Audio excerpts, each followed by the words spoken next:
Chronos Before the Ashes is a game developed by Gunfire Games and it was published by THQ Nordic.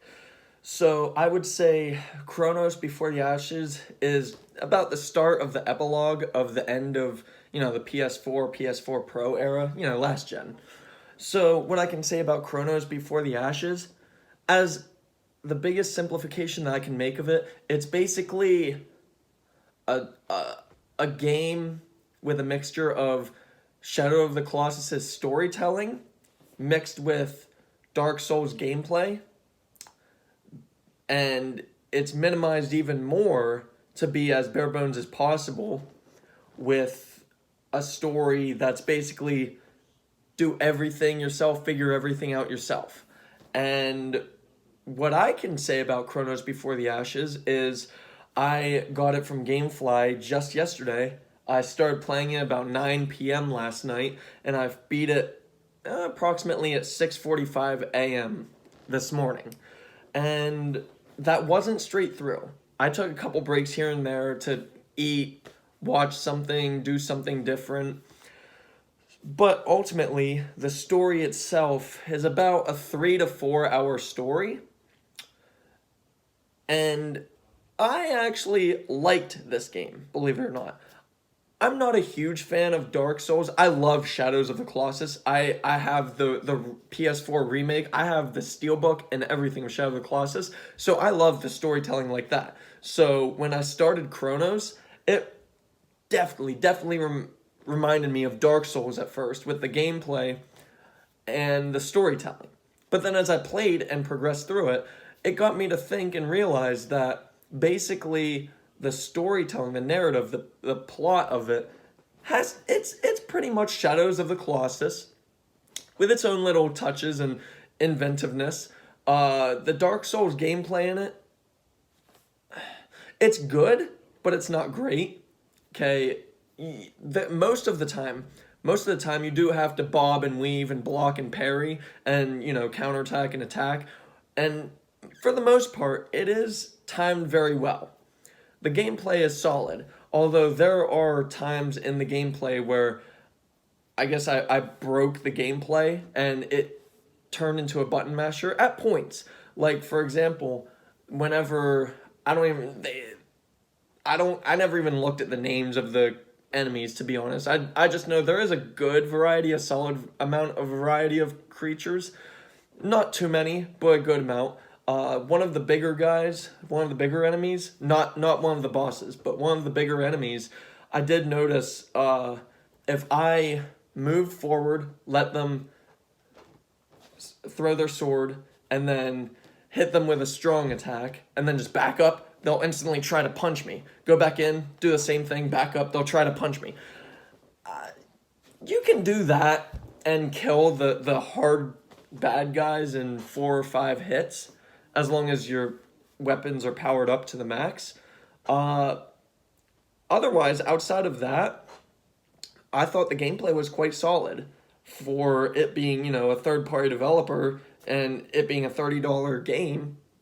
The storytelling, well, think of Shadows of the Colossus if you ever played that. It's basically you start in an unknown world and you just start walking around, wandering, and then you find computers and you find out, backstories.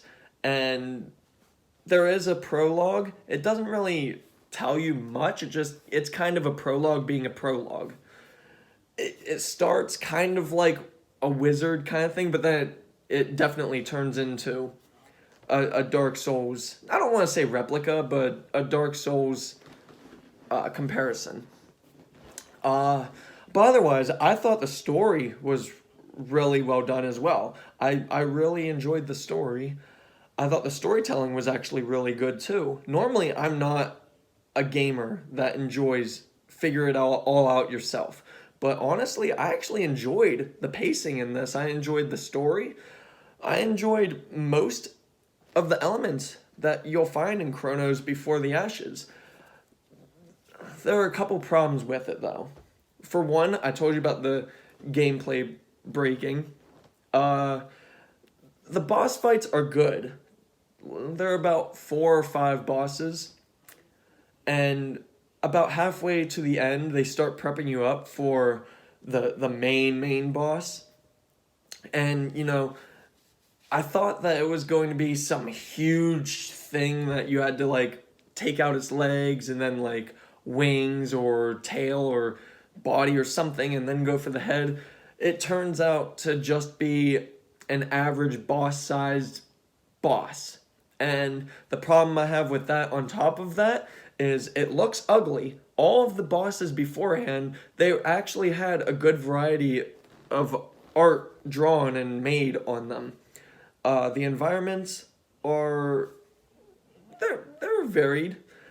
They're not exactly the best looking. I'll knock all of this off as the game is very bland looking. It's very PS3, early PS4 looking of a game.